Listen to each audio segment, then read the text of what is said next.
প্রিয় শিক্ষার্থীবৃন্দ, Amity coaching সেন্টারের পক্ষ থেকে তোমাদের সবাইকে জানাই স্বাগতম।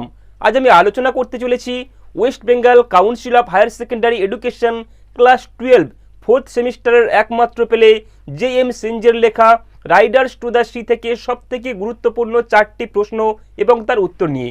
তো এই প্রশ্নগুলো তোমার আপকামিং সেমিস্টার 4-এর জন্য অনেক বেশি গুরুত্বপূর্ণ। শুধু গুরুত্বপূর্ণ নয়, এই প্রশ্নগুলো তোমার জন্য বাধ্যতামূলক। এর কারণ কি? কারণ তোমার সেমিস্টার 4-এর এক্সামে এই রাইডার্স টু দ্য সি থেকে 5 মার্কস অর্থাৎ 5 নাম্বারের দুটো বড় কোশ্চেন থাকবে। এই দুটো বড় প্রশ্নের মধ্যে যে কোনো একটা প্রশ্ন তোমাকে অ্যাটেন্ড করতে হবে। তাই আজকের ভিডিওতে আমি এমন 4টা কোশ্চেন তোমাদেরকে শেখাবো যে 4টা প্রশ্ন তোমাদের পরীক্ষার জন্য সবথেকে বেশি গুরুত্বপূর্ণ, অর্থাৎ যে প্রশ্নগুলো তোমার পরীক্ষায় আসার চান্স সবথেকে বেশি।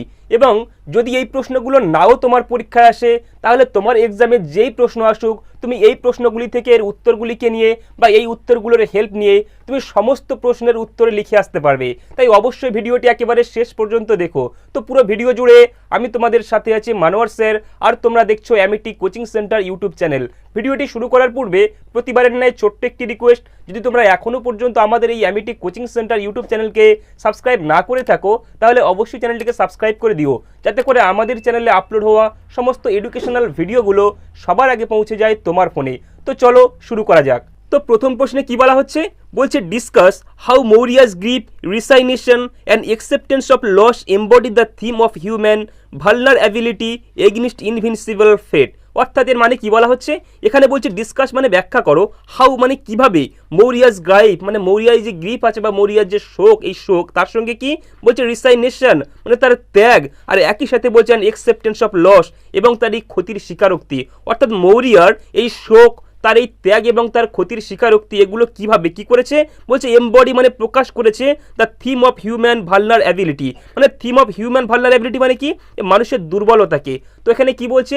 মৌরিয়ার এই যে শোক, তার ত্যাগ এবং তার এই ক্ষতির স্বীকারোক্তি কিভাবে মানুষের বা কিভাবে হিউম্যানদের এই যে দুর্বলতাকে প্রকাশ করেছে সেটাকে ব্যাখ্যা করো। কিসের বিরুদ্ধে? বলছে এগেইনস্ট ইনভিনসিবল ফেট, অর্থাৎ অপ্রতিরোধ্য ভাগ্যের যে বিরুদ্ধে। অর্থাৎ এই যে অপ্রতিরোধ্য ভাগ্য, আমাদের যে ফেট বা ভাগ্য আছে না, আমরা চাইলেই কিন্তু আমাদের ভাগ্যকে পরিবর্তন করতে পারি না। আর তার জ্বলন্ত উদাহরণ হচ্ছে জে.এম. সিঞ্জের লেখা রাইডার্স টু দ্য সি। তো মৌরিয়ার ক্যারেক্টার দেখলেই আমরা বুঝতে পারবো যে একটা মানুষ তার জীবনে তার ভাগ্যের কাছে কতটা পরাজয় বরণ করতে পারে। তাহলে এখানে সম্পূর্ণ প্রশ্নের অর্থ কি দাঁড়াচ্ছে? যে মৌরিয়ার এই যে শোক, তার এই ত্যাগ এবং একই সঙ্গে তার ক্ষতির স্বীকারোক্তি, এটা তার অপ্রতিরোধ্য ভাগ্যের যে বিরুদ্ধে, সেখানে গিয়ে মানুষের দুর্বলতাকে কেমন করে প্রকাশ করেছে তা নিয়ে আলোচনা করো। তো এখানে কোশ্চেনটা দেখলে তোমাদের মনে হতে পারে যে কোশ্চেনটা একটু ক্রিটিক্যাল, তাই অ্যান্সারটা হয়তো একটু ক্রিটিক্যাল হবে। এরকম কিছুই নয়। এখানে এই প্রশ্নটাকে একটু ঘুরিয়ে তোমাদের দিতে পারে, কি দিতে পারে? যে discuss the character of the Maurya in Riders to the sea. অর্থাৎ ডিসকাস মানে আলোচনা করে, কি নিয়ে?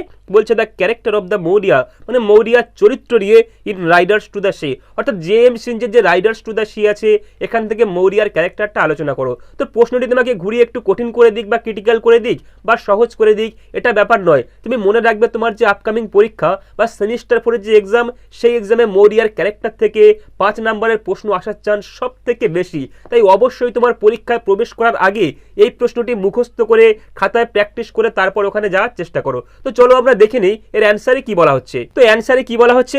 বলছে Maurya is the central character of riders to the sea. অর্থাৎ মৌরিয়া হলো সেন্ট্রাল ক্যারেক্টার মানে কেন্দ্রীয় চরিত্র কথাকার। বলছে of riders to the sea, অর্থাৎ রাইডার্স টু দ্য সি এর। তারপরে কি বলছে? বলছে sea is an old mother. Sea is an old mother মানে কি? মানে তিনি একজন বৃদ্ধ মা। আর কি বলছে? বলছে হু হ্যাজ লস্ট মানে যিনি হারিয়ে ফেলেছেন হার হাজব্যান্ড মানে তার স্বামীকে। আর কি বলছে? বলছেন all her sons two the C, এবং তার সমস্ত সন্তানদেরকে কোথায়? বলছে টু দ্য সি মানে সমুদ্রে। তোমরা সকলে যারা টেক্সটটা পড়েছো ভালো মতোই জানো যে মৌরিয়া হলো সেই এক অসহায় মা যে কি করেছিল? তার নিজের স্বামী এবং তার সমস্ত ছেলেদেরকে কি করেছিল? না ওই সমুদ্রে হারিয়ে ফেলেছিল, বা সমুদ্র তার স্বামী এবং সমস্ত সন্তানদেরকে কেড়ে নিয়েছিল। তো এর পরের লাইনে কি বলছে? বলছে দ্য সি মানে সমুদ্র is a symbol of death to her. মানে সমুদ্রটা কি বলছে? ইজ আ সিম্বল, এটা একটা প্রতীক। কিসের প্রতীক? বলছে অফ ডেথ মানে মৃত্যুর, টু হার মানে তার কাছে। অর্থাৎ এই অসহায় মায়ের কাছে বা মৌরিয়ার কাছে সমুদ্র হলো মৃত্যুর প্রতীক। এবং এর পরের লাইনে কি বলা হচ্ছে? বলছে মৌরিয়া ইজ লাভিং মানে মৌরিয়া কেমন? বলছে লাভিং মানে তিনি হচ্ছেন স্নেহশীলা। আর কি বলছে? বলছে কেয়ারিং মানে তিনি যত্নশীল। আর একই সঙ্গে বলছে ডিপলি সরফুল এবং তিনি গভীর দুঃখে আক্রান্ত। অর্থাৎ কি বলছে? যে মৌরিয়া একদিকে যেমন স্নেহশীলা, একদিকে যেমন তিনি যত্নশীল এবং অন্যদিকে তিনি গভীর দুঃখে আক্রান্ত। এবং তার পরের লাইনে কি বলা হচ্ছে, বলছে সি ট্রাইজ, মানে তিনি চেষ্টা করেছিলেন টু স্টপ, মানে থামিয়ে দিতে বা থামাতে। কাকে? বলছে কি হার লাস্ট সন, মানে তার শেষ সন্তান কি, তার নাম কি ছিল? বলছে বার্টলে। অর্থাৎ তিনি তার শেষ সন্তান বার্টলেকে থামানোর চেষ্টা করেছিল। কখন? বলছে from going to the C, মানে সমুদ্রে যাওয়া থেকে। কিন্তু কি হয়েছিল? বলছে বাট ফেলস, কিন্তু তিনি ব্যর্থ হয়েছিলেন। আর এর পরেই কি হয়েছিল? বলছে আফটার বার্টলেস ডেথ, মানে এই যে বাটলের মারা যাওয়ার পরে কি হয়েছে? বলছে সি কামলি, মানে তিনি শান্তভাবে একসেপ্টস, মানে তিনি গ্রহণ করে নিয়েছিলেন বা মেনে নিয়েছিলেন কোনগুলোকে? বলছে হার ফেট, মানে তার এই নিয়তিকে বা তার ভাগ্যকে। তো এর পরের লাইনে কি বলছে? বলছে মৌরিয়া রিপ্রেজেন্টস, মানে মৌরিয়া উপস্থাপন করেছেন বা মৌরিয়া তুলে ধরেছেন কাকে? বলছে ইউনিভার্সাল মাদারহুড। ইউনিভার্সাল মানে হচ্ছে কি সার্বজনীন, আর মাদারহুড মানে হচ্ছে মাতৃত্ব। অর্থাৎ মৌরিয়া আলোচ্য প্লের মধ্যে বা এই নাটকের মধ্যে তারা সার্বজনীন মাতৃত্বকে তুলে ধরেছেন। আর একই সঙ্গে কি বলছে? বলছে এবং তিনি দেখিয়েছেন হিউম্যান হেল্পলেসনেস, মানুষের অসহায়ত্বকে। কোথায়? বলছে বিফোর ফেট অ্যান্ড নেচার। ফেট মানে হচ্ছে ভাগ্য বা নিয়তি, আর নেচার মানে হচ্ছে প্রকৃতি। অর্থাৎ এই ভাগ্য বা নিয়তি এবং একই সঙ্গে প্রকৃতির সামনে মানুষ যে কতটা অসহায়, সেটা মৌরিয়া চরিত্রের মধ্য দিয়ে জে এম সিঞ্জ তার এই রাইডার্স টু দ্য সি এই প্লের মধ্যে সুন্দর করে উপস্থাপন করেছেন বা ব্যাখ্যা করেছেন। তো শিক্ষার্থীবৃন্দ, আশা করি তোমরা এই নোটসটাকে ক্লিয়ারলি বুঝতে পেরেছো। তো অবশ্যই নোটসটা তোমাদের খাতার মধ্যে লিখে নাও। তো চলো এবার আমরা দেখে নিই কোশ্চেন নাম্বার 2 কি বলা হচ্ছে। তো দ্বিতীয় প্রশ্নে কি বলা হচ্ছে? বলছে the grey pony knocked him into the sea, আর সঙ্গে কি বলছে? বলছে and he was washed out. তো দেখো এখানে একটা সেন্টেন্সকে তুলে দেওয়া হয়েছে বা একটা উদ্ধৃতিকে তুলে ধরা হয়েছে। এর অর্থ কি? বলছে দ্য গ্রে পনি, মানে ধূসর রঙের যে ঘোড়াটি কি করেছে? বলছে নকড হিম, মানে তাকে ধাক্কা মেরে ফেলে দিয়েছিল। কোথায়? বলছে ইনটু দ্য সি, মানে সমুদ্রে। আর কি হয়েছিল? বলছে and he was washed out, এবং তিনি বা এবং সে ভেসে গিয়েছিল। তো কে ভেসে গেছিল এবং কাকে ভাসানো হয়েছিল তোমরা ক্লিয়ারলি বুঝতে পারছো। তো এই সেন্টেন্স থেকে 3টা কোশ্চেন দেওয়া আছে। সেই কোশ্চেনগুলো কি কি? বলছে হোয়ার ওয়াজ বার্টলে ওয়াশড আউট। হোয়ার মানে হচ্ছে কোথায়, ওয়াজ বার্টলে ওয়াশড আউট মানে বার্টলে কোথায় ভেসে গিয়েছিল। 2 নম্বরে কি বলছে পরে? বলছে why did he go to the C. Why মানে হচ্ছে কেন, did he go to the C মানে কেন সে সমুদ্রে গেছিল। এবং একই সঙ্গে তৃতীয় পার্টে কি বলছে? বলছে হাউ মানে কিভাবে, বলছে টু দ্য ইনসিডেন্ট মানে এই ঘটনাটি, মানে এই ঘটনাটি কেমন করে বা কিভাবে কি হয়েছে। বলছে হেল্প মানে সাহায্য করেছে দ্য ট্র্যাজেডি, মানে এই ট্র্যাজেডিকে কি করতে? বলছে to its the final destination, মানে কেমন করে এই ঘটনাটি কি করেছে? বলছে ট্র্যাজেডির একটা পরিসমাপ্ত পর্বে বা পরিসমাপ্তির পর্বে পৌঁছাতে সাহায্য করেছে। তোমরা ক্লিয়ারলি বুঝতে পারছো এখানে যেখানে একটা সেন্টেন্স তুলে দিয়ে 3টা কাটা কোশ্চেন দেওয়া হয়েছে।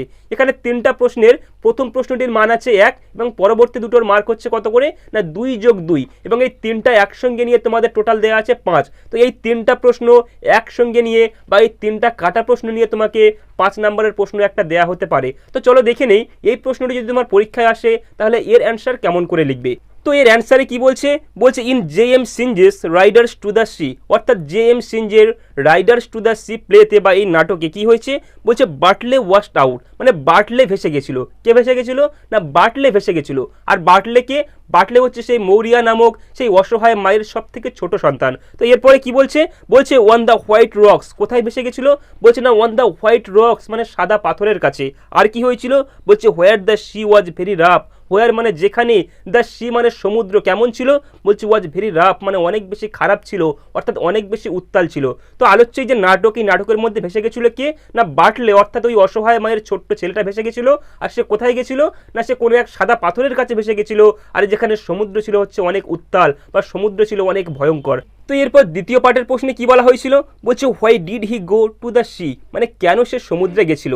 তো এখানে তার উত্তরে কি বলছে? বলছে বার্টলে ওয়েন্ট, মানে বার্টলে গিয়েছিল কোথায়? বলছে টু দ্য সি মানে সমুদ্রে। কেন গেছিল? বলছে to go to Connemara, to go মানে যাওয়ার জন্য। কোথায়? বলছে টু কনেমারা, অর্থাৎ কি যে কনেমারাতে যাওয়ার জন্য। আর পরের লাইনে কি বলছে? বলছে হি ওয়ান্টেড মানে সে চেয়েছিল, কি চেয়েছিল? বলছে টু সেল মানে বিক্রি করতে দ্য রেড মেয়র মানে লাল রঙের সেই পুরুষ ঘোড়াকে। আর কি বলছে? বলছে অ্যাট দ্য ফেয়ার মানে মেলাতে। অর্থাৎ কি ওই বার্টলে নামক ছোট্ট ছেলেটা সে সমুদ্রে গেছিল, তার কারণ কি? কারণ সে কনেমারা নামক কোনো একটা জায়গায় যেতে চাইছিল, সেখানে একটা মেলা হচ্ছিল, আর সেই মেলাতে তার লাল রঙের একটা ঘোড়া ছিল, সেই ঘোড়াটিকে বিক্রি করার জন্য। আর পরের লাইনে কি বলছে? বলছে হি নিডেড মানে তার প্রয়োজন ছিল, কিসের প্রয়োজন ছিল? বলছে মানি মানে টাকার প্রয়োজন ছিল, টু হেল্প হিজ ফ্যামিলি মানে তার পরিবারকে সাহায্য করার জন্য। তো বুঝতেই পারছো তোমরা যে বার্টলে কেন সমুদ্রে গেছিল। তো এরপর তৃতীয় পার্টের কোশ্চেনটা কি বলা হয়েছিল? বলছিল কি যে how to the incident help the tragedy to its final destination. অর্থাৎ কেমন করে এই ছোট্ট ঘটনাটি এই সম্পূর্ণ ট্র্যাজেডির পরিসমাপ্তি পর্বে পৌঁছাতে সাহায্য করেছে। তো এর অ্যান্সারে কি বলছে, বলছে দ্য ইনসিডেন্ট মানে এই ঘটনাটি ফুলফিল্ড মানে এটা পরিপূর্ণ করেছে মৌরিয়াস ফিয়ার, মানে মৌরিয়ার যে ফিয়ারকে বা মৌরিয়ার ভয়কে। অর্থাৎ কি বাটলে যখন সমুদ্রে যাচ্ছিল তার পূর্বে তার মা তাকে আটকাচ্ছিল, কারণ কি, কারণ তার মা বুঝতে পেরেছিল যে বাটলে গেলে হয়তো সে আর কোনোদিনের জন্য ফিরে আসবে না। এই যে তার মায়ের মধ্যে যে ভয় বা তার মায়ের মনের মধ্যে যে সন্দেহ, এই সম্পূর্ণ সন্দেহগুলোকে কি হয়েছিল, সবটাই ফুলফিল হয়ে গেছিল বা পরিপূর্ণ হয়ে গেছিল কিসের মধ্যে দিয়ে, বাটলের আর না ফিরে আসার মধ্যে দিয়ে, অর্থাৎ বাটলের মৃত্যুবরণের মধ্যে দিয়ে। তো কি বলছে এখানে, বলছে দ্য ইনসিডেন্ট মানে এই ঘটনাটি ফুলফিল্ড মৌরিয়াস ফিয়ার, মানে মৌরিয়ার সেই সম্পূর্ণ ভয়কে বা সমস্ত ভয়কে কি করেছে না ফুলফিল করেছে বা পরিপূর্ণ করে দিয়েছে। তো এর পরের লাইনে কি বলছে, বলছে দ্য গ্রে পনি মানে এই যে ধূসর রঙের ঘোড়াটা, বলছে ওয়াজ এ সাইন অফ ডেথ। এই ধূসর রঙের ঘোড়াটা না এটা একটা সাইন অফ ডেথ, এটা একটা মৃত্যুর একটা চিহ্ন। আর কি বলছে, বলছে বাটলে ডেড, বাটলে মারা গেছিল। আর কি হয়েছিল, বলছে আর মৌরিয়া মানে এবং মৌরিয়া বা তার মা কি হয়েছে, বলছে লস্ট হার লাস্ট সন, মানে তিনি হারিয়ে ফেলেছেন কাকে, বলছে হার লাস্ট সন মানে তার শেষ ছেলেকে। আর কি হচ্ছে, বলছি অ্যাকসেপ্টেড মানে তিনি গ্রহণ করে নিয়েছিল হার ফেট, মানে তিনি মেনে নিয়েছিল বা গ্রহণ করে নিয়েছিল হার ফেট মানে তার ভাগ্যকে বা তার নিয়তিকে। আর কি বলছে, বলছে and felt come at the end, এবং সম্পূর্ণ শেষে বা সম্পূর্ণ ট্র্যাজেডির একেবারে শেষে তিনি একেবারে শান্ত হয়ে গিয়েছিল। তো শিক্ষার্থীবৃন্দ তোমরা বুঝতেই পারছো কেমন করে এই ছোট্ট ঘটনা আমাদের এই সম্পূর্ণ ট্র্যাজেডির পরিসমাপ্তি পর্বে পৌঁছে দিয়েছিল। তো শিক্ষার্থীবৃন্দ আজকের ভিডিওতে আমরা এই দুটো প্রশ্ন নিয়ে আলোচনা করলাম। তো এছাড়াও তোমাদের আরও দুটি প্রশ্ন আছে যেগুলো তোমার আপকামিং পরীক্ষার জন্য অনেক বেশি গুরুত্বপূর্ণ। তো একটা ভিডিওতে যদি আমরা 4টা প্রশ্ন নিয়ে আলোচনা করি তাহলে ভিডিওটা অনেক বেশি লেন্দি হয়ে যাবে এবং তোমাদের দেখতে গেলে বিরক্তি ফিল হতে পারে। তাই তোমাদের এর পরবর্তী পার্টের যে ভিডিও আসবে বা এই ভিডিওর পরেই যে ভিডিওটা আমি আপলোড করব সেই ভিডিওর মধ্যে তোমাদের এই রাইডার্স টু দ্য সি থেকে আরও গুরুত্বপূর্ণ বা আর যে দুটি গুরুত্বপূর্ণ প্রশ্ন আছে সেই দুটি প্রশ্ন নিয়েই ভিডিও বানাবো। তাই তোমাদেরকে বলবো অবশ্যই তোমরা আমাদের চ্যানেলটিকে সাবস্ক্রাইব করে রাখো, যাতে করে ভিডিও আপলোড হওয়ার সাথে সাথেই তোমরা এই নোটসগুলোকে বা এই পরীক্ষার আপকামিং পরীক্ষার জন্য গুরুত্বপূর্ণ সাজেশনগুলোকে তোমরা সাথে সাথে পেতে পারো। তো শিক্ষার্থীবৃন্দ এই ছিল আমাদের আজকের ভিডিওটি কেমন লাগলো অবশ্যই কমেন্টে জানিও। আর ভালো লাগলে বা তোমার পড়াশোনার কাজে বিন্দু পরিমাণ সহযোগিতায় আসছে বলে যদি তোমার মনে হয় তাহলে অবশ্যই ভিডিওটিকে একটু লাইক দিও, আর সেই সাথে তোমার বন্ধুদের সঙ্গে শেয়ার করে দিও যাতে করে তারাও আমার এই ভিডিও থেকে উপকৃত হয়। তো দেখা হচ্ছে পরবর্তী কোনো ভিডিওতে। ভিডিওটি একেবারে শেষ পর্যন্ত দেখার জন্য অ্যামিটি কোচিং সেন্টারের তরফ থেকে তোমাদের সবাইকে জানাই ধন্যবাদ।